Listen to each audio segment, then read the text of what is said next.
Hello everyone, welcome to economics classes. I am Priyanka. आज हम कर रहे हैं पार्ट 2।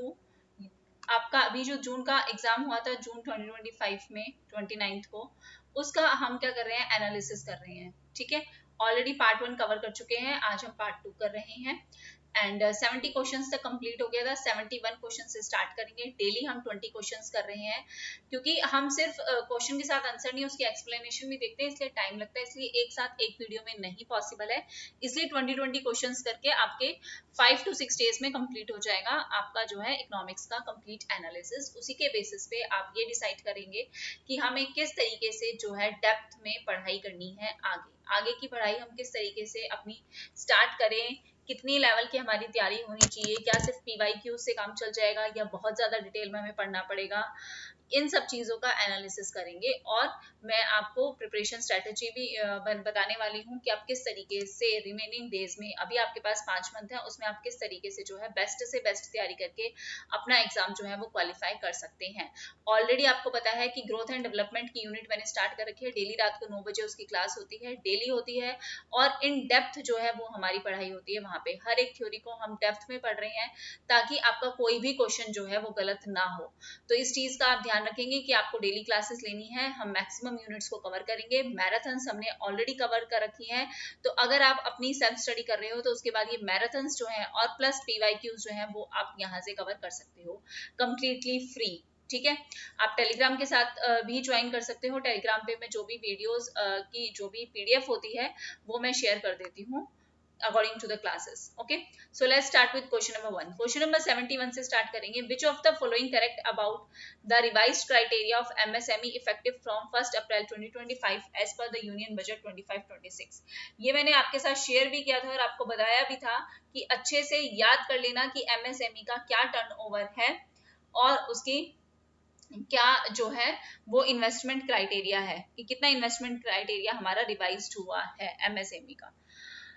अगर हम बात करें तो हम देख लेते हैं कि micro, small and medium enterprise, और कल जब हमने पीजीटी की क्लास की थी तो उसमें भी हमने ये क्वेश्चन जो है वो देखा था। तो बहुत इंपॉर्टेंट जो है ये पर्टिकुलर है, और ये मैंने आपको बताया भी था। हालांकि मैं टेलीग्राम पे जितनी भी चीजें शेयर करी थी मैंने लास्ट टाइम में, और जो मैं डेली आपको थ्योरी शेयर करी थी, वो दोनों की दोनों इतनी इंपॉर्टेंट थी कि जिसने सच में पढ़ाई की है उसको सच में बेनिफिट हुआ है। आप देख भी सकते हो, मैंने पोस्ट भी किया है कम्युनिटी टैब में। तो अगर हम बात करें एमएसएमई के बारे में, तो इस साइड हम ले लेते हैं इन्वेस्टमेंट और इस साइड हम ले लेते हैं टर्नओवर। इसको याद कर लेना। सबसे पहले अगर हम माइक्रो एंटरप्राइजेस की बात करें तो इन्वेस्टमेंट कितना हो गया है 2.5 करोड़, और टर्नओवर रिवाइज्ड कितना हुआ है 10। वहीं स्मॉल एंटरप्राइजेस में इन्वेस्टमेंट 25 करोड़ और टर्नओवर कितना है 100 करोड़। और वहीं मीडियम एंटरप्राइजेस की अगर हम बात करें तो इन्वेस्टमेंट 125 करोड़ और टर्नओवर है आपका 500 करोड़। तो ये क्राइटेरिया जो है वो डिसाइड हुआ है किसके लिए, एमएसएमईज के लिए। तो enterprise is classified as micro enterprise if investment in plant and machinery does not exceed 2.5 crore. सही बात है। Medium enterprise is one whose turnover does not exceed 50 crore. नहीं, medium, micro, small and medium में 500 करोड़ है। ठीक है, मीडियम में आपका कितना है 500 करोड़ है, बी ऑप्शन हटा दिया। Small enterprise has an investment limit 10 crore. Small enterprises की इन्वेस्टमेंट कितनी है 25 करोड़ है। Micro enterprises is one whose turnover is 10 crore. तो माइक्रो एंटरप्राइजेस का टर्नओवर 10 करोड़ है। Small enterprises turnover limit 100 crore. तो ये भी सही है। तो आपका ऑप्शन कौन सा सही होगा, ए, डी और ई। ठीक है, ए, डी और ई, इट मींस ऑप्शन बी जो होगा वो आपका क्या होगा, बिल्कुल करेक्ट होगा।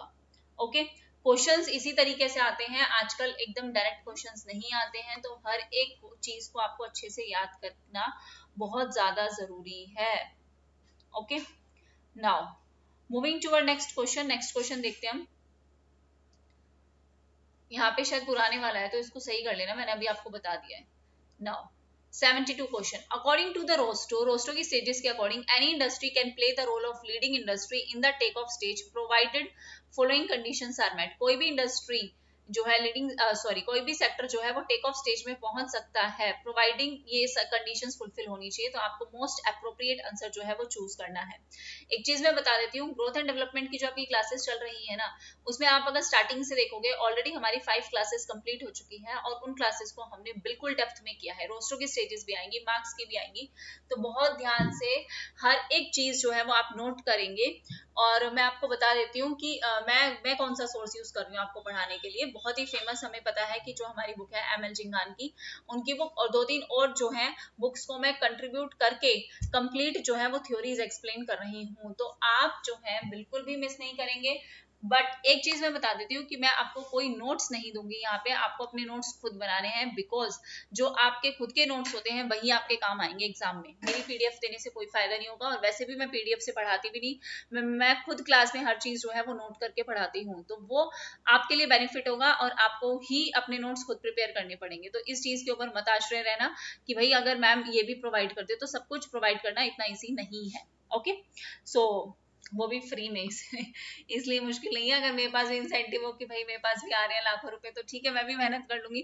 बट मैं आपको मैक्सिमम ये चीज दे सकती हूँ कि भाई मैं जितना पढ़ाऊंगी उसमें से आपकी गलती नहीं होगी, आएगा जरूर उसमें से, इतनी मैं आपको श्योरिटी दे सकती हूँ। इससे ज्यादा आपको चाहिए भी क्या।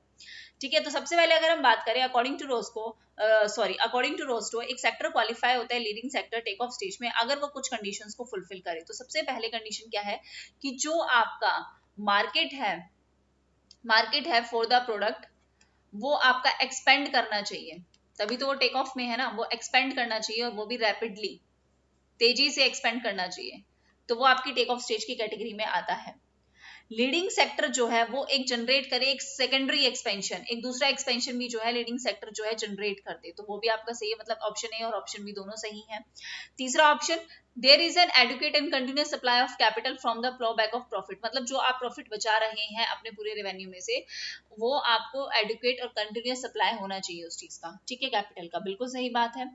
जो भी आपका री इन्वेस्टेड प्रॉफिट है ये भी सही है। Introduction of new techniques into the sector to increase productivity, बिल्कुल सही बात है। प्रोडक्टिविटी बढ़ाने के लिए आपको नई टेक्निक्स जो है वो इंट्रोड्यूस करनी पड़ेगी। Change in the industrial sector structure should be structural one, ये नेसेसरी नहीं है टेक ऑफ के लिए। ये जरूरी नहीं है कि लीडिंग सेक्टर उसे ही माना जाएगा रोस्टो मॉडल में जिसमें अगर आपका इंडस्ट्रियल सेक्टर स्ट्रक्चरल ही चेंज कर दे। तो स्ट्रक्चरल चेंज ब्रॉडर है और वो बाद में होगा, और वो बाद की बात है, अभी नहीं है। एक डायरेक्ट क्राइटेरिया नहीं है किसी भी सेक्टर का कि हम उसे कंसीडर कर दे कि भाई अगर स्ट्रक्चरल चेंज आ गया पूरी इकोनॉमी में, मतलब पूरी इकोनॉमी का स्ट्रक्चर ही चेंज हो गया, वो तभी हम टेक ऑफ में मानेंगे, तो ये बिल्कुल गलत बात है। स्ट्रक्चर चेंज होने का मतलब क्या है, जैसे मान लो कि पहले हम क्या करते थे, पहले हम बही खाता का यूज करते थे और अब वो जो है चीजें किस में आ गई हैं, टैली में आ गई हैं। ठीक है, अब हम चीजें सारी डिजिटल कर रहे हैं, तो पूरी इकोनॉमी का स्ट्रक्चर चेंज हो गया ना। पहले हम हाथों से लिखते थे, सारा मैनुअल वर्क होता था, अब सारा डिजिटल वर्क हो गया है। तो ये पूरा स्ट्रक्चर चेंज आना टेक ऑफ के लिए कोई रिक्वायरमेंट नहीं है। तो ऑप्शन आपका ए, बी, सी और डी है जो वही सही होगा, option number 4। Okay, now moving to next question. अगर हम नेक्स्ट क्वेश्चन की बात करें तो ये डायरेक्ट इंटीग्रेशन का क्वेश्चन था, आपको इंटीग्रेशन जो है वो कैलकुलेट करना था।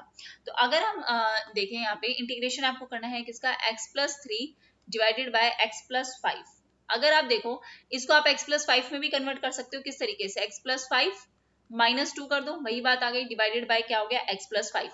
अब x+5 को इन दोनों से डिवाइड करो, तो x+5 डिवाइडेड बाय x+5 कितना बन गया, 1 -2 अपॉन x+5। ये आपकी क्या हो गई, ये आपकी इंटीग्रेट कर दो आप इस चीज को। ठीक है, इसको अब आप क्या कर दो, इंटीग्रेट कर दो। तो क्या बनेगा इंटीग्रेशन करके, अलग अलग इंटीग्रेशन लगा दो, 1 dx -2, 2 को बाहर लिया, इंटीग्रेशन लगाया, 1 अपॉन x+5 dx। क्लियर है, ठीक है। उसके बाद अब आप इसको अगर इंटीग्रेट करोगे तो क्या आ जाएगा, x -2, इसको सॉल्व किया, 1 अपॉन x+5 का क्या हो गया, log x+5 और एक कांस्टेंट हम ऐड करते हैं इंटीग्रेशन में, तो आपको पता ही होगा। तो हमारा आंसर क्या होगा, x -2 log x+5। Option number 4 क्या होगा, बिल्कुल सही होगा। डायरेक्ट इंटीग्रेशन ही निकालना था, ये तो ज्यादा टफ था नहीं। नाउ एक नेक्स्ट क्वेश्चन है, बड़ा ही कंट्रोवर्शियल है। कल भी इस क्वेश्चन मुझे लगा कि कुछ और पूछ रहे हैं, बट ये क्वेश्चन डायरेक्टली पूछा गया था, किसी ने कल पूछा था और बोला था कि मैम इसका आंसर चेंज होना चाहिए, बट मेरे हिसाब से इसका आंसर जो है वो सेकंड ही होगा, स्टीपर एग्रीगेट डिमांड का और कॉन्सिक्वेंटली फ्लैटर IS कर्व। अगर आपने मैक्रो इकोनॉमिक्स की मैराथन जो है वो की है, तो उसमें मैंने बहुत अच्छे से प्लस जो PYQs है उसमें मैंने बहुत अच्छे से आपको बताया था कि कब स्टीपर होगा, कब फ्लैटर होगा। बहुत ही ज्यादा डिटेल में मैंने ये चीज समझाई थी और मैंने बोला भी था कि प्लीज इस चीज को इग्नोर मत करना, मैं डायरेक्टली बता रही हूँ, डायरेक्टली क्वेश्चन आ जाता है। तो ISLM मॉडल के कॉन्टेक्स्ट के अकॉर्डिंग क्या बोला गया कि अगर आपकी higher marginal propensity to spend है तो उससे क्या होगा। देखो ISLM मॉडल में हमें पता है जो हमारा IS है वो रिप्रेजेंट करता है इक्विलिब्रियम किसमें, गुड मार्केट में, और ये डिराइव्ड हुआ है केन्जियन का, हमने पूरा क्रॉस लगा के उस तरीके से किया। और जो स्लोप है IS कर्व का वो डिपेंड करता है मार्जिनल प्रोपेंसिटी टू कंज्यूम में। स्लोप डिपेंड करता है किस पे, मार्जिनल प्रोपेंसिटी टू कंज्यूम में, या फिर हम उसे कह सकते हैं मार्जिनल प्रोपेंसिटी टू स्पेंड में। ये एक ही बात है, कंज्यूम बोलो या स्पेंड बोलो, स्लोप इस चीज पे डिपेंड करता है कि IS का स्लोप जो है वो क्या होगा। जितना ज्यादा आपका मार्जिनल प्रोपेंसिटी टू स्पेंड ज्यादा होगा उसका मतलब है कि जितना इंक्रीज हुआ है आपकी इनकम में, ठीक है, that any increase in income will lead to, अगर इनकम इंक्रीज हुई है तो हमारी कंजम्पशन भी क्या होगी, इंक्रीज होगी, और इसका मतलब हमारी एग्रीगेट डिमांड भी क्या होगी, इंक्रीज होगी। और ये एग्रीगेट डिमांड को क्या बना देगा, it will make the aggregate demand curve steeper, because क्यों, आउटपुट रिस्पॉन्ड कर रहा है more strongly to change in interest rate. Interest rate के चेंज होने से हमारा आउटपुट जो है वो बहुत स्ट्रांगली जो है वो चेंज हो रहा है, और कॉन्सिक्वेंटली हमारा IS क्या बनेगा, IS हमारा और फ्लैट बनेगा ना, हमारा marginal propensity to spend increase हो रहा है। बिकॉज अगर एक छोटा सा भी चेंज आता है इंटरेस्ट में तो वो लार्जर चेंज लेके आएगा हमारे इनकम में, और हमारी इनकम इंक्रीज होगी। क्यों, क्योंकि हमारी हायर स्पेंडिंग हो रही है, हम ज्यादा स्पेंड करें, ज्यादा कंजम्पशन करें। तो ऑप्शन 2 आपका बिल्कुल सही है। ठीक है, यहाँ पे जिसको भी डाउट है वो अपना क्लियर कर लेना, ऑप्शन 2 बिल्कुल सही है। आई डोंट नो कि आप लोगों ने इसके ऊपर वो लगाया है, क्या कहते हैं, चैलेंज किया या नहीं किया, बट ऑप्शन 2 ही इसका सही होगा मेरे हिसाब से। ठीक है, अगर आपको फिर भी लगता है कि नहीं मैम फर्स्ट वाला सही होगा तो वो आप मुझे बताना, और अदरवाइज आप मैक्रो इकोनॉमिक्स की मैराथन भी आप देखोगे तो आपको पता चल जाएगा। एंड सॉरी फॉर दैट अगर कोई कंफ्यूजन किसी को इस चीज में हुआ हो। तो कल किसी ने शायद क्वेश्चन पूछा था, इसलिए मेरे दिमाग में आया कि ये क्वेश्चन ही था वो शायद जो आप लोगों ने पूछा था। Okay, now moving to our next question. Next question देखते हैं, question number 75। But direct question है 15 अच्छा, आइटम्स ऑफ रिसिप्ट और total receipt as per union budget. Union budget का क्वेश्चन है। आपको जब मैंने यूनियन बजट मतलब इंडियन इकोनॉमी की मैराथन भी करवाई थी, सॉरी इंडियन इकोनॉमी की जब सीरीज स्टार्ट हुई थी, फैक्ट बेस्ड क्वेश्चन की सीरीज स्टार्ट हुई थी, उसमें भी मैंने बहुत बार बताया था कि ये क्वेश्चन डायरेक्टली जो है वो आ सकता है। सबसे ज्यादा जो टैक्स रिसिप्ट हमें मिलता है वो इनकम टैक्स से मिलता है, और दूसरा हमें कॉर्पोरेशन से मिलता है। ये चीज तो कंफर्म थी कि ए का थर्ड आएगा, ए का थर्ड आएगा और सी का फोर्थ आएगा। तो ए का थर्ड और सी का फोर्थ यही ऑप्शन है, बाकी आगे जाने की जरूरत ही नहीं है। सबसे ज्यादा इनकम टैक्स है। अगर आपको याद भी नहीं थी ना परसेंटेज, तो ये तो आपको पता था क्योंकि क्रोनोलॉजी में याद किया था कि इनकम टैक्स से सबसे ज्यादा है, उसके बाद कॉर्पोरेशन से है। ठीक है, सबसे ज्यादा इनकम से है, फिर कॉर्पोरेशन से है। कस्टम आपका कितना है 4%, और एक्साइज कितना है 5%। एक्साइज और कस्टम इस तरीके से हमने याद किया था। तो यही आपका क्या है, करेक्ट आंसर है, ऑप्शन नंबर 3। डायरेक्ट क्वेश्चन था ये, तो इसमें तो गलती होनी नहीं चाहिए मेरे हिसाब से कोई भी। Now moving to next question. Next question देखते हैं 75 76 क्वेश्चन हम देखते हैं। 76 क्वेश्चन में थ्योरी ऑफ इकोनॉमिक ग्रोथ आपको क्रोनोलॉजिकल ऑर्डर में अरेंज करना है, ओल्डेस्ट टू लेटेस्ट। भाई क्रोनोलॉजी के क्वेश्चन रट लो, अभी तक जितने भी आए हैं सारे रट लो, कहीं से भी कैसा भी क्वेश्चन आ सकता है और गलत नहीं होना चाहिए। तो सबसे पहले अगर हम बात करें theory of economic growth Arthur Lewis, ये कब आया था, इन द ईयर 1955 में आई थी। और अब तो जब भी मैं आपको कोई भी थ्योरी करवाती हूँ तो मैं आपको बताती हूँ कि ये थ्योरी किस ईयर में आई थी, तो साथ के साथ नोट करके रखा करो। Contribution of theory of economic growth by Robert Solow 1956, ये भी बहुत फेमस है। The stages of economic growth, Rostow की स्टेजेस ऑफ इकोनॉमिक ग्रोथ कब आई थी, 1960 में। ये मैं आपको करवाऊंगी अभी, मार्क्स के बाद रोस्टो की स्टेजेस आएंगी शायद। एशियन ड्रामा आपका कब आया था, an inquiry into the poverty of nation Gunnar Myrdal की 1968 में। और strategy of economic development Albert Hirschman की जो आपकी बुक थी वो कब थी, 1958 में। तो इसके अकॉर्डिंग अगर हम देखें तो सबसे पहले ए, देन बी, देन ई, देन सी और देन डी। ऑप्शन नंबर 4 हमारा क्या है, बिल्कुल सही है। सारी बुक्स, सारे ऑथर्स, सब कुछ जो है वो आपको याद होना चाहिए। कोई और ऑप्शन इसका है ही नहीं, इसका कोई और ऑप्शन है ही नहीं कि किसी भी तरीके से आपको जितने भी क्वेश्चन आ रहे हैं सबके आपको याद करने ही पड़ेंगे। Now moving to our next question. Question number 77 आपका डायरेक्ट स्टॉपलर-सैमुअल्सन थ्योरम से है, और मैंने इसका जो है टेलीग्राम पे पर्टिकुलर थ्योरी जो है उसका एक पेज भी जो है वो शेयर किया था। वन पेज में आपको कंप्लीट थ्योरी जो है वो एक्सप्लेन करवाई थी। An increase in relative price of commodity raising the earning of factor used intensively in the production of commodity. Direct question है, बहुत बार आ चुका है। तो अगर स्टॉपलर सैमुअलसन की अगर हम बात करें तो सबसे पहला ऑप्शन ही आपका बिल्कुल सही है कि स्टॉपलर सैमुअलसन थ्योरम एक फंडामेंटल रिजल्ट है, और ये कहां से आई है, हेक्स्टर ऑलन से ही ये थ्योरी जो है वो जनरेट हुई है।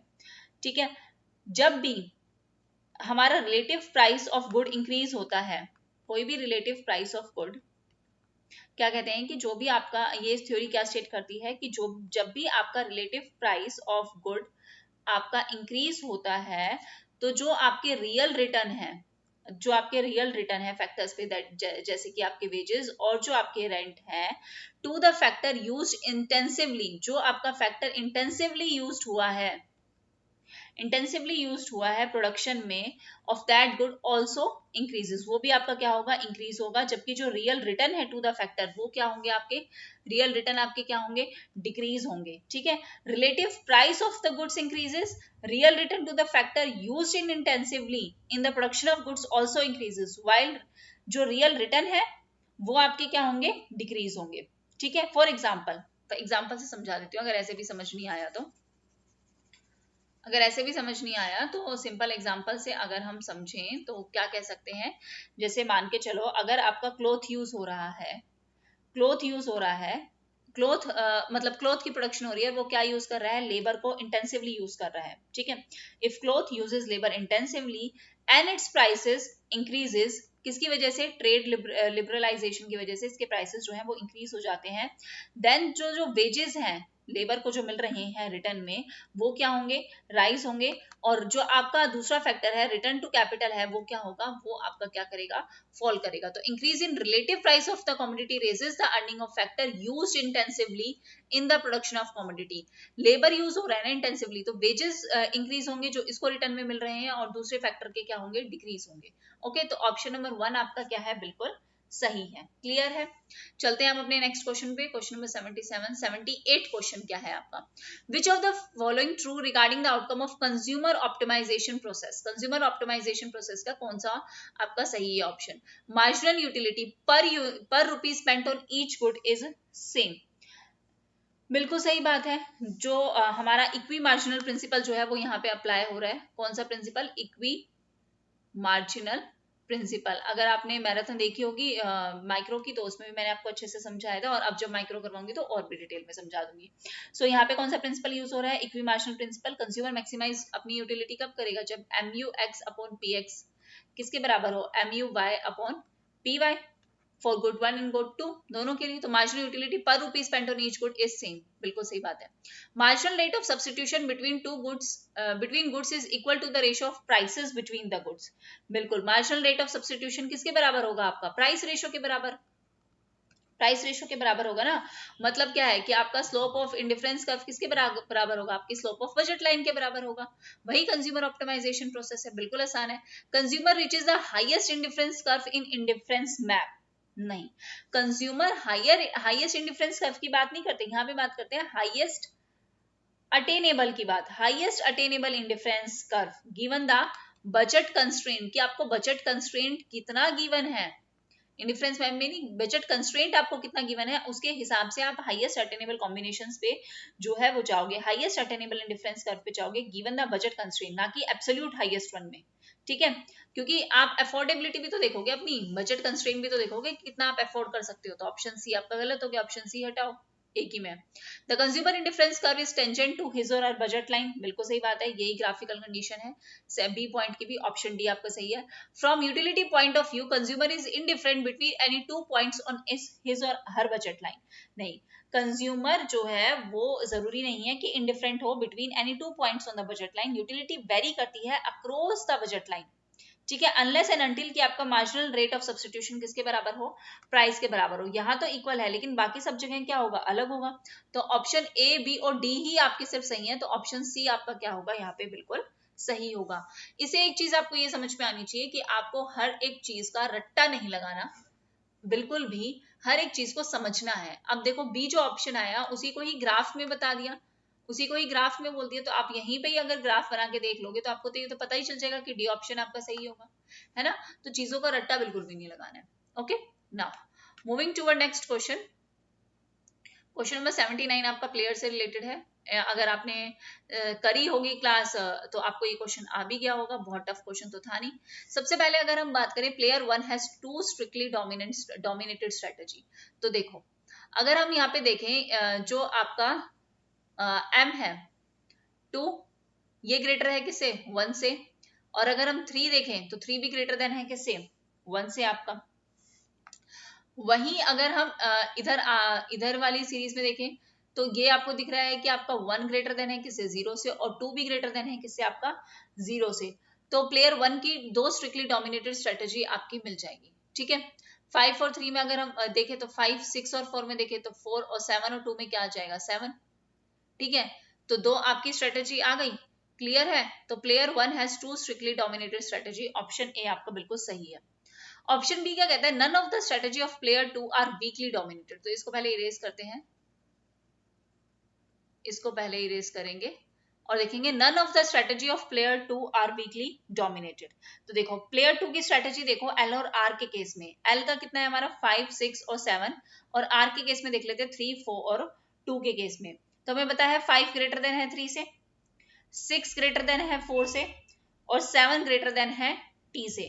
तो हम कह सकते हैं एल जो है वो स्ट्रिक्टली डोमिनेट कर रहा है किसको, आर को, बिल्कुल डोमिनेट कर रहा है। तो L is strictly dominated, L जो है वो आपका क्या है, स्ट्रिक्टली डोमिनेटेड कर रहा है किसको, आर को। तो हम ये तो कह ही नहीं सकते कि none of the strategy are weakly dominated, तो ये ऑप्शन आपका गलत हो गया। Strategy T weakly dominate strategy B, देखते हैं स्ट्रेटेजी टी जो है वो वीकली डोमिनेट कर रही है किसको, स्ट्रेटेजी बी को, ऑप्शन नंबर सी। तो टी के केस में देखें 1 ग्रेटर है कि 3 ग्रेटर है, 1 अगर 1 और 3 का कंपैरिजन करें तो 3, और strategy T weakly dominate strategy B, और 1 और 3 में देखें 3, और 0 और 2 में देखेंगे तो क्या करेगा 2, तो बी दोनों जगह आपको क्या कर रहा है, बी दोनों जगह बेटर है। तो टी इज नॉट बेटर और इक्वल इन एनी केस, कहीं पे भी चाहे एल और आर दोनों जगह केस देख ले, दोनों में भी टी बेटर नहीं है, दोनों में क्या बेटर है, बी ही बेटर है। तो ये डोमिनेट नहीं कर रहा बी को, नॉट इवन वीकली, ठीक है, नॉट इवन वीकली। तो ये ऑप्शन आपका गलत हो गया। Strategy M of player 1 will never be used in Nash equilibrium, जो स्ट्रेटेजी एम है प्लेयर 1 की वो हम नैश इक्विलिब्रियम में यूज नहीं कर सकते। कैसे, देखो अगर प्लेयर 2 प्ले करे एल, अगर प्लेयर 2 प्ले कर रहा है एल, तो प्लेयर 1 का बेस्ट रिस्पॉन्स क्या होगा, 3 ग्रेटर देन है 2 से, ग्रेटर देन है 1 से, ठीक है। अगर प्लेयर 2 प्ले कर रहा है आर, सबसे पहले अगर वो एल प्ले कर रहा है, अगर वो प्ले कर रहा है आर, तो प्लेयर 1 का बेस्ट रिस्पॉन्स क्या होगा, ऑब्वियसली 2 ग्रेटर देन होगा किससे 1 से, और ग्रेटर देन होगा किससे 0 से। तो एम तो कहीं पे भी बेस्ट रिस्पॉन्स दे ही नहीं रहा, एम तो कहीं पे भी बेस्ट रिस्पॉन्स नहीं दे रहा, हमेशा यहाँ पे तो कौन है, बी है, फिर एम है, और फिर क्या है, टी है। तो एम कहीं से भी, strategy M of player 1 will never be used in Nash equilibrium, क्योंकि ये आपको बेस्ट रिस्पॉन्स नहीं दे रहा है। तो ऑप्शन डी आपका क्या है, बिल्कुल सही है। अब चलते हैं हम अपने लास्ट ऑप्शन में, और लास्ट ऑप्शन लास्ट आपका क्या है, स्ट्रेटेजी एम स्ट्रिक्टली डोमिनेट कर रही है स्ट्रेटेजी टी को। अगर आप स्ट्रेटेजी एम को देखो तो ऑब्वियसली वो तो डोमिनेट करेगी ही टी को। अगर हम ये केस देखें तो 2 आपका ग्रेटर देन होगा 1 से, और 1 ग्रेटर देन होगा किससे, आपके 0 से। तो m is a better in every scenario than t, तो ऑप्शन ई भी आपका सही हो गया। तो इसके हिसाब से ऑप्शन ए, डी और ई आपके क्या हो गए, बिल्कुल सही हो गए। क्लियर है। Now moving toward next question. Next question हम देखते हैं, नेक्स्ट क्वेश्चन हमारा क्या है, which of the following conditions are required for the set of consumer to exhibit parallel straight wealth expansion path at any price vector p। कोई भी price vector अगर हम p लें तो हमें क्या मिलना चाहिए, अपने expansion path, parallel straight wealth expansion path हमें मिलना चाहिए। सबसे पहले हमें क्या बोला है, preference admit indirect utility functions of the government form. तो सबसे पहले अगर हम बात करें to exhibit the parallel straight wealth expansion path, मतलब किसकी बात कर रहा है, ये एंजल्स कर्व की बात कर रहा है। कंज्यूमर सेटिस्फाई करेगा कुछ सर्टेन प्रेफरेंस स्ट्रक्चर, स्पेसिफिकली जो डिराइव हुए हैं किससे, गवर्नमेंट पोलर फॉर्म से, ठीक है, government polar form utility function से। और ये फंक्शन इंप्लाई करते हैं कि लीनियर और पैरेलल एंजल कर्व होंगे गिवन द आइडेंटिकल प्राइसेस के केस में। तो ऑप्शन ए आपका बिल्कुल सही है। गवर्नमेंट फॉर्म करता है इनडायरेक्ट यूटिलिटी फंक्शन, जैसे अगर हम मान के चलें किसके केस में, पी और डब्ल्यू, तो अगर हम इसे अलग अलग लगाएं तो कैसे होगा, इस तरीके से ये जो है वो स्टेटमेंट बनेगी ए बी डब्ल्यू वी, और किसके केस में, पैरेलल वेल्थ के केस में। तो ये कंप्लीट क्या बनेगा, ये इस तरीके से पूरी जो है वो स्टेटमेंट बन जाएगी आपकी, ठीक है, जो क्या क्या शो करेगा, that there is a linear wealth expansion path. Okay, direct आपने बुक में भी अगर आपने पढ़ा होगा तो उसमें है, ये डायरेक्ट इक्वेशन ही लिखी है मैंने भी। नाउ नेक्स्ट क्या है, प्रेफरेंस आर हेट्रोजीनियस। तो देखो हेट्रोजीनियस प्रेफरेंस आपको कभी भी पैरेलल पाथ नहीं देंगे। अगर नॉर्मली आप खुद अगर आपको ये क्वेश्चन में नहीं आता तो आप खुद सोचना कि हेट्रोजीनियस है, अलग अलग है, तो वो पैरेलल कैसे होगी, वो तो नॉन पैरेलल बनेगी ना, वो तो नॉन पैरेलल बनेगी। तो ऑप्शन बी तो आपका गलत है, हटा, तो यहाँ से भी यहाँ से भी यहाँ से भी ऑप्शन आ गया। देखो क्वेश्चन को करने का हमेशा तरीका होता है कि क्वेश्चन आपको नहीं भी आता फिर भी आप सही कैसे कर सकते हो। जरूरी नहीं है हर चीज हमें आती हो। आज से पहले नाम भी नहीं सुना होगा, लेकिन अब पेपर में आ गया तो नाम भी सुनना पड़ेगा। लेकिन आपको फिर भी नहीं आता, फिर भी आपने आंसर सही किया कैसे, खुद सोचो। अगर आपकी प्रेफरेंस आपकी हेट्रोजीनियस है, अलग अलग है, तो वो कहीं से आपको पैरेलल देंगे, पैरेलल आपको दे ही नहीं सकते, नॉन पैरेलल देंगे। Wealth is equally distributed among all consumer. तो इक्वल वेल्थ का मतलब ये नहीं होता, does not influence the shape of expansion बात। इक्वल वेल्थ आपकी एक्सपेंशन बात को कहीं से भी इन्फ्लुएंस नहीं कर सकती, तो ऑप्शन सी भी गलत है। All consumers have identical preference that are homothetic. Identical preference होंगी। होमोथेटिक प्रेफरेंस का मतलब क्या है कि एंजल कर्व आपका क्या होगा, लीनियर होगा थ्रू द ओरिजिन, और एक स्पेशल केस है आपका पैरेलल एक्सपेंशन का, ऑप्शन डी भी सही है। ऑप्शन ई के केस में देखिए, all consumer have preference that are quasi linear with respect to the same good. तो क्वाजी लीनियर प्रेफरेंस क्या इंप्लाई करता है कि जो आपका वेल्थ एक्सपेंशन पाथ है वो सिर्फ कुछ गुड्स को ही इफेक्ट करेगा, जिसकी वजह से आपके स्ट्रेट पैरेलल पाथ बनेंगे बाकी सारे गुड्स के भी। तो ऑप्शन ए डी और ई सही होंगे, ठीक है। चलते हैं हम अपने नेक्स्ट क्वेश्चन पे, क्वेश्चन नंबर 82। कंज्यूमर सरप्लस का क्वेश्चन था, ये आप लोगों ने कैलकुलेट भी कर लिया होगा, 8/3 इसका आंसर आ रहा है ना, कर लिया होगा कैलकुलेट। ये तो आप लोगों ने नहीं किया होगा तो करवा देते हैं कि किस तरीके से ये क्वेश्चन जो है वो सॉल्व होगा। तो देखो सिंपल सा फॉर्मूला है जो आपको पुट करना है, और सिंपल सा आपका फॉर्मूला क्या है कि प्राइस आपका दे रखा है √9 माइनस एक्स, ठीक है, एक्स की वैल्यू कितनी देर के 5, तो पुट कर लो p is equal to √9 minus 5, कितना आ गया √4, इसका मतलब क्या आ गया 2, ठीक है। कंज्यूमर सरप्लस किस तरीके से होगा आपका 0 to x p dx minus price into x, price into quantity, ठीक है।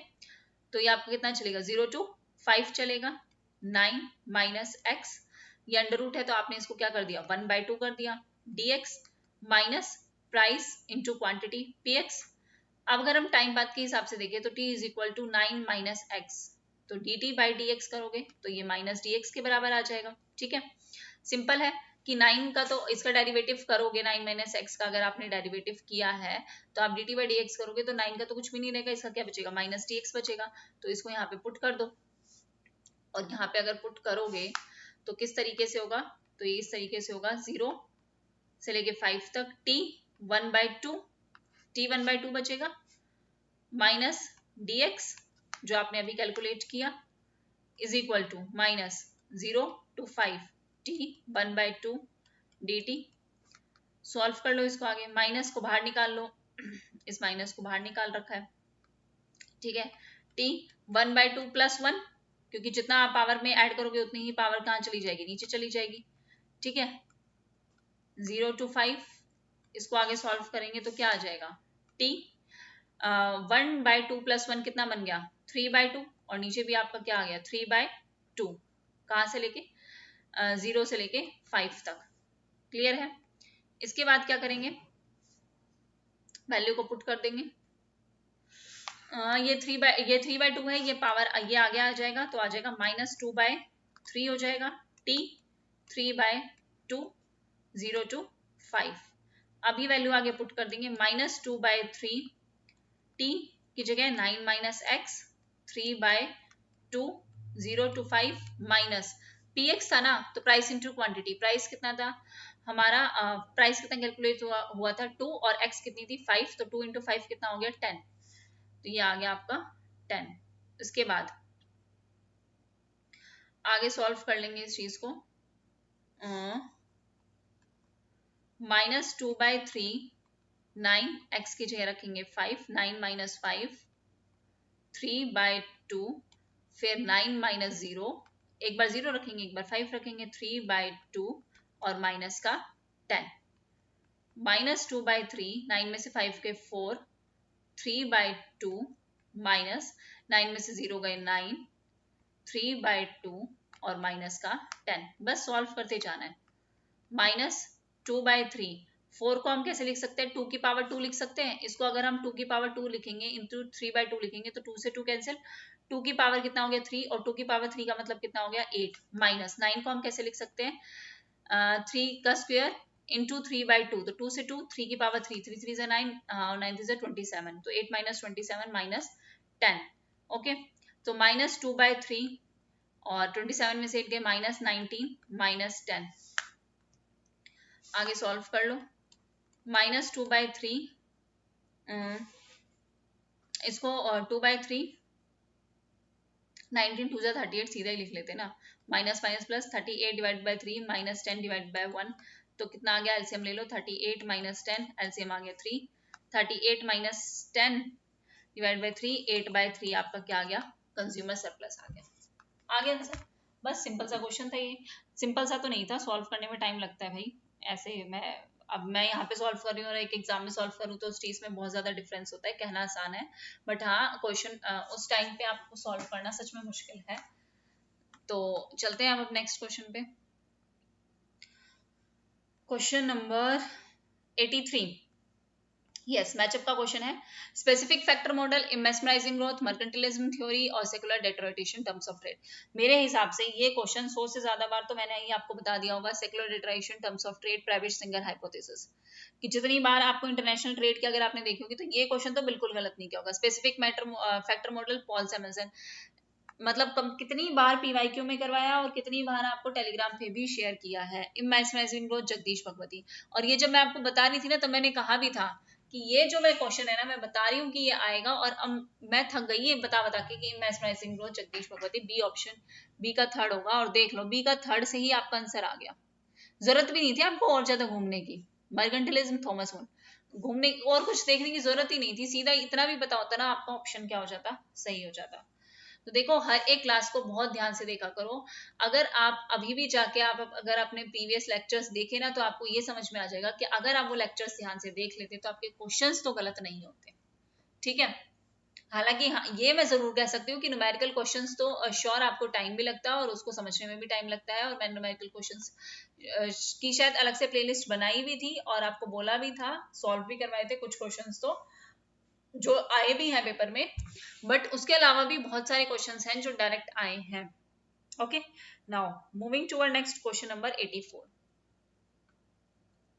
The idea of constructing poverty weighted index of growth is to give at least equal weight to all income group, to achieve high growth rate, to facilitate foreign trade, to ensure more value or weight on income group of richest population and no weight on lower income group। तो कोई बेवकूफी होगा जिसने option number 4 टिक किया होगा। ये तो किसी ने भी नहीं करा होगा मेरे हिसाब से कि हम अमीरों को ज्यादा वेट देते और गरीबों को कम देते, नहीं ना। To give at least equal weight to all income groups, ये तो सिंपल सी बात है कि आपको क्या देना है। एटलीस्ट आप जो है पॉवर्टी वेटेड ग्रोथ इंडेक्स किस लिए डिजाइन किया जाता है कि आप सबसे पहली चीज तो आप ज्यादा इंपॉर्टेंस दो किसको, पुअरर सेक्शन ऑफ सोसाइटी को। ठीक है, सबसे बड़ी चीज तो यही आती है कि पूरा सेक्शन सोसाइटी को सबसे ज्यादा आप वेट दो और इंश्योर करो कि जो ग्रोथ बेनिफिट है वो फेयरली जो है एटलीस्ट डिस्ट्रीब्यूट हो। और फेयरली डिस्ट्रीब्यूट होने का मतलब ये है कि सिर्फ रिच में डिस्ट्रीब्यूट ना हो जाए। फेयर का मतलब ये है कि गरीब और अमीर दोनों को ध्यान में रखते हुए समटाइम्स जो है हमें ग्रेटर देन इक्वल वेट देना चाहिए पुअर को, क्योंकि ये रिफ्लेक्ट करता है क्या, इंक्लूसिव ग्रोथ का। और हमारी गवर्नमेंट का भी यही रोल, यही प्लान है। प्लान के हिसाब से भी अगर हम देखें तो हमारा टारगेट भी यही है कि हमें क्या करनी है, इंक्लूसिव ग्रोथ करनी है। तो सबको अगर इंक्लूड करते हुए ग्रोथ करनी है तो अगर हम गरीबों को ज्यादा वेट भी देते तो कोई फर्क पड़ेगा नहीं इससे। तो ऑप्शन ए आपका क्या है, बिल्कुल सही है। चलते हैं हम अपने नेक्स्ट क्वेश्चन पे, question number 85। According to classical economics an increase in government deficit spending leads to. Classical economics के अकॉर्डिंग अगर गवर्नमेंट डेफिसिट स्पेंडिंग आपकी इंक्रीज हुई तो वो क्या लीड करेगा, a shift in demand for loanable fund to right. Government deficit spending का मतलब क्या है, सबसे पहले तो ये देखो, इसका मतलब है कि गवर्नमेंट बोरोज मोर, गवर्नमेंट ज्यादा जो है वो बोरो कर रही है। डिमांड फॉर लोनेबल फंड्स जो है वो इंक्रीज होगा, ऑप्शन ए बिल्कुल सही है।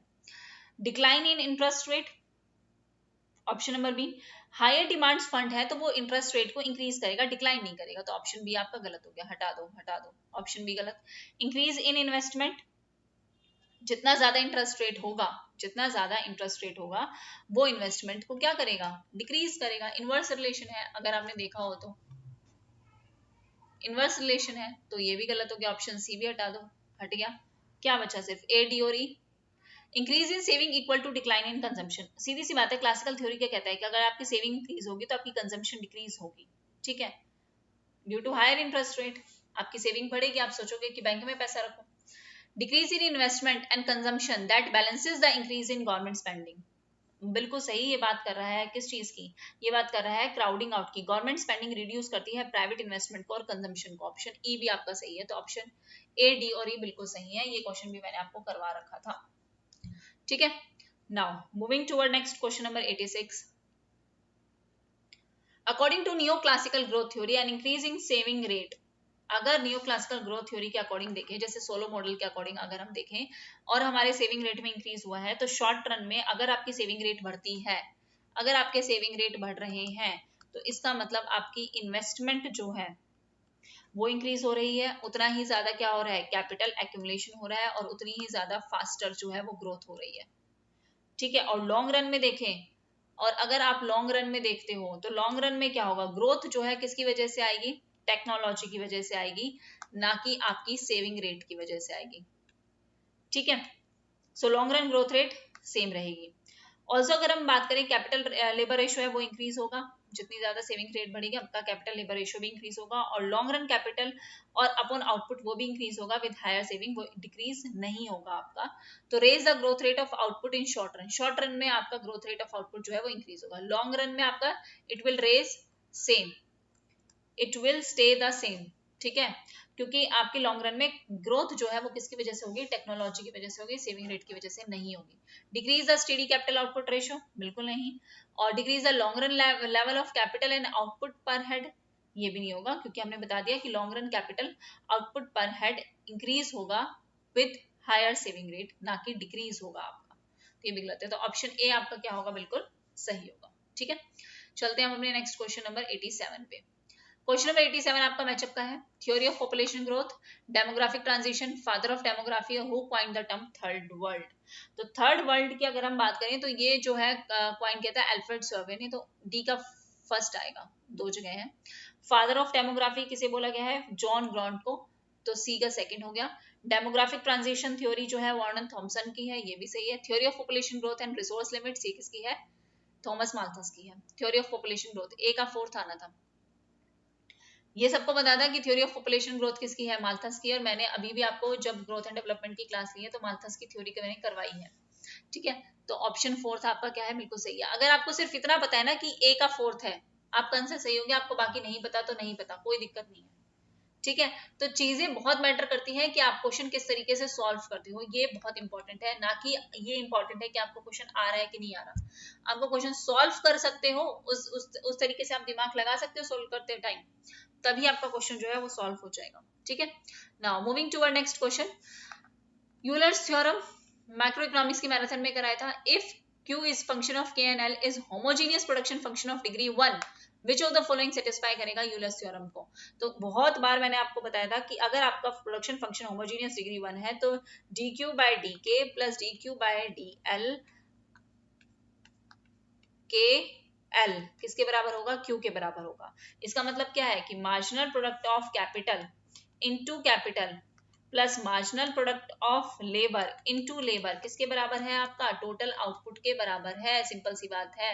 मैं यहाँ पे आपको ये स्क्रीनशॉट लगा लगा के नहीं दिखा सकती, ये मैंने यहाँ पढ़ाया वहां पढ़ाया, भाई आपको पता है, अगर जिसने पढ़ा है उसको आता होगा और जिसने नहीं पढ़ा तो नहीं आता होगा, क्या कर सकते हैं। ऑप्शन नंबर 2 आपका क्या है, बिल्कुल सही है। चलते हैं हम अपने नेक्स्ट क्वेश्चन पे, क्वेश्चन नंबर 89 आपका, the data about sales and advertisement expenditure of firm, mean दे रखा है, स्टैंडर्ड डेविएशन दे रखा है, कोफिशिएंट ऑफ कोरिलेशन दे रखा है, क्वेश्चन कैसे सॉल्व होगा। कोफिशिएंट ऑफ कोरिलेशन की मैंने आपको क्लास भी करवाई है, अगर आपने देखी होगी। तो अगर हमें क्या करना है, estimate the likely sales for the proposed advertisement of ₹10 crore, ठीक है, सेल, ये हमें देखना है। तो इसका मतलब हमें क्या है, रिग्रेशन लाइन फॉर्मूला का यूज करना पड़ेगा। तो to estimate sales Y based on the expenditure x. X ये मान के चलते हैं कि ये वाई है, ये एक्स है, इसके बेसिस पे हमें देखना है कि हमारा सेल्स को एस्टिमेट करना है अपने एक्सपेंडिचर के बेसिस पे। तो फॉर्मूला पुट कर दो, Y hat is equal to Y hat plus आपका correlation coefficient into standard deviation of X upon standard deviation, sorry standard deviation of y upon standard deviation of x into x minus x hat. ठीक है, value को आप substitute कर दो, substitute करते हैं value, तो क्या आएगा हमारा y hat is equal to y bar कितनी वैल्यू दे रखी है इनकी 40 प्लस कोरिलेशन कोफिशिएंट की वैल्यू कितनी दे रखी है, कोफिशिएंट ऑफ कोरिलेशन की 0.9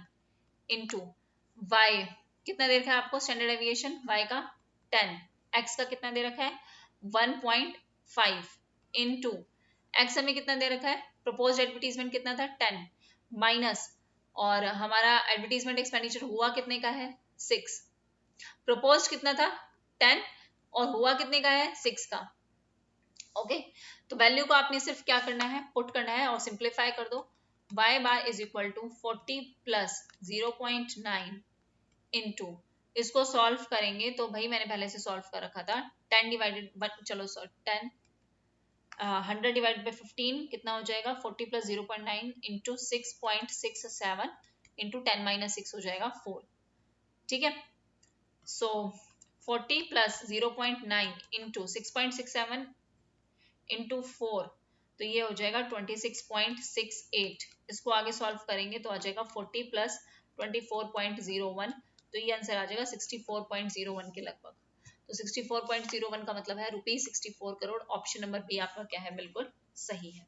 ठीक है, चलते हैं हम आज के लास्ट क्वेश्चन देखते हैं। लास्ट क्वेश्चन क्या है हमारा, इसमें भी आपको डायरेक्ट फॉर्मूला पुट करना है, find the equation of line of regression y on x, y on x को कैलकुलेट करना है। तो सबसे पहले आप देखो कि आपको वैल्यू क्या गिवन है, x बार आपको गिवन है 32, मतलब मीन ऑफ x आपको कितना गिवन है 32, मीन ऑफ y आपको कितना गिवन है 38, regression coefficient of y on x कितना है, y ऑन x कितना गिवन है माइनस 0.6643 आपको गिवन है, और आपको regression equation find the equation of the line, ये लाइन आपको बतानी है। तो मतलब आपको क्या बताना है, regression equation of y on x, तो क्या होगा y ऑन x कैसे कैलकुलेट करेंगे, y minus y bar is equal to b y x x minus x bar, formula बताया भी था मैंने आपको। तो सब्स्टिट्यूट कर दो सारी वैल्यूज को, y माइनस y बार की वैल्यू कितनी है 38 plus sorry equal to b y x की वैल्यू कितनी की है minus 0.6643, x minus x bar की वैल्यू कितनी गिवन है 32, वैल्यूज को पुट किया, वैल्यूज को पुट करके अब इसको सॉल्व कर दो, simple y minus 38 is equal to minus 0.6643 x multiply करना है ना अंदर, प्लस माइनस माइनस हो जाएगा प्लस 0.6643 मल्टीप्लाई बाय 32, तो कितना आ जाएगा 21.2576। देखो मैंने सॉल्व कर रखा है, मैं ये नहीं कह रही हूँ कि आपको लगेगा कि अरे आपने तो कैलकुलेटर से कर दिया, तो भाई मैं सॉल्व करके बता रही हूँ, मैं कैलकुलेटर से कर सकती हूँ, लेकिन पेपर में नहीं कर सकते, बिल्कुल नहीं कर सकते, खुद ही सॉल्व करना पड़ेगा और उस चीज में लगता है टाइम बहुत। I can understand this. तो y is equal to minus का 38 उधर चले जाएगा, प्लस का 38 हो जाएगा, तो क्या बन जाएगा माइनस का 0.6643 x प्लस इसमें 38 प्लस कर देंगे, तो ये कितना बन जाएगा 59.2576। ठीक है, तो हो जाएगा आपका ऑप्शन नंबर सी, आपका ऑप्शन नंबर सही है। ठीक है, ऑप्शन नंबर सी आपका करेक्ट है। तो 90 का कितना हो गया ऑप्शन नंबर सी। ठीक है, 20 क्वेश्चंस हमने कर लिए एंड यस डेली 20 क्वेश्चंस करेंगे, अच्छे से एक्सप्लेनेशन देखेंगे, कोई भी डाउट होता है बताना। Thank you very much everyone, take care and bye bye, and please share करो भाई मैक्सिमम।